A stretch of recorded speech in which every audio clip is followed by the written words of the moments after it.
আসসালামু আলাইকুম। আমি এখন কথা বলবো সাস্টের ভর্তি কার্যক্রম নিয়ে। অনেক শিক্ষার্থী আমাকে মেসেজ দিচ্ছে কিভাবে ভর্তি হবে, সাবজেক্ট চয়েস কিভাবে।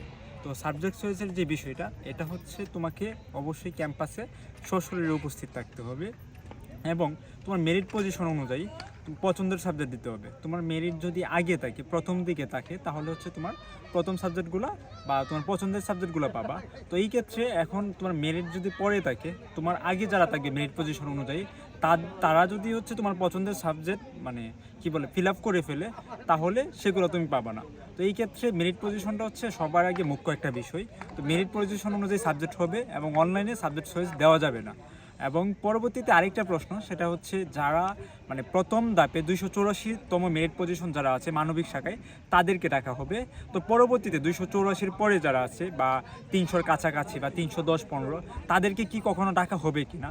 তো এই ক্ষেত্রে প্রথম ধাপে যারা ভর্তি হবে না, এই প্রেক্ষিতে যতটি সিট খালি হবে পরবর্তীতে তাদের ডাকা হবে। প্রথম ধাপে 284 জন ভর্তির জন্য ডাকা হবে, তার মধ্যে 200 জন ভর্তি হলে তো আর 84টা সিট কি থাকে, খালি থাকে। তো পরবর্তীতে 85 থেকে 84 পর্যন্ত যতটা সিট থাকে এত পর্যন্ত হচ্ছে ডাকা হবে। ধারাবাহিকভাবে যতক্ষণ পর্যন্ত সিট ফিল আপ না হচ্ছে ততক্ষণ পর্যন্ত তোমাদেরকে ভর্তির জন্য ডাকা হবে।